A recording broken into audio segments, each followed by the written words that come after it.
மொழி பிரச்சனை பதிலடியில் பஞ்ச். கமல் சொல்வது புரியலையா இல்லை புரிந்து கொள்ள மறுக்கிறார்களா? உலக நாயகன் கமல்ஹாசன் நடிப்பில் அடுத்து வெளியாக உள்ள படம் தக் லைஃப். மணிரத்னம் இயக்கத்தில் உருவாகியுள்ள இந்த படம் வரும் ஜூன் 5ஆம் தேதி ரிலீஸ் ஆக உள்ளது. இந்த படம் தற்போது ஒரு சிக்கலில் சிக்கிக் கொண்டுள்ளது. அதாவது இசை வெளியீட்டு விழாவில் கமலஹாசன் பேசுகையில் தமிழில் இருந்து வந்ததுதான் கன்னடம் என்று கூறினார்.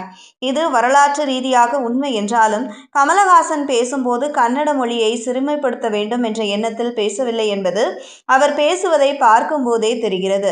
இப்படியான நிலையில் கர்நாடகாவில் உள்ள கன்னட அமைப்பினர் கமலஹாசன் கன்னட மொழியின் வரலாறு தெரியாமல் பேசுகிறார், கன்னட மொழியை சிறுமைப்படுத்த பேசுகிறார், கன்னட மக்களின் பணம் வேண்டும், அவரது படம் இங்கு வியாபாரமாக வேண்டும், ஆனால் கன்னட மொழி குறித்து உண்மைக்கு மாறான கருத்துக்களை சொல்வாரா என்று கமலஹாசன் முகத்தில் கரியை பூசக்கூட நாங்கள் தயங்க மாட்டோம், அவரது படத்தை வெளியிட விடமாட்டோம் என்றெல்லாம் சொல்லி தக் லைஃப் படத்தின் போஸ்டர்களை கிழித்தார்கள். இது படக்குழுவினருக்கு அதிர்ச்சியை கொடுத்தது.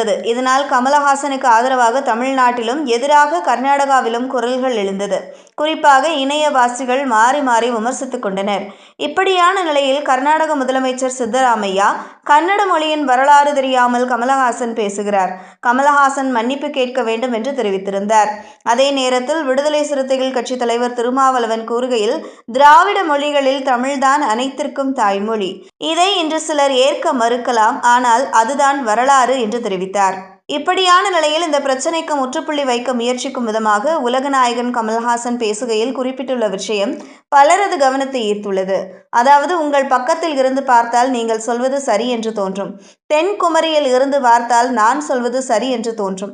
மொழி குறித்து அறிஞர்கள், வரலாற்று ஆய்வாளர்கள், தொல்லியல் நிபுணர்கள் தான் விவாதிக்க தகுதியானவர்கள். மொழி குறித்த பேச்சினை அரசியலாக்க வேண்டாம். நான் சொன்னது அன்பின் வெளிப்பாடுதான்.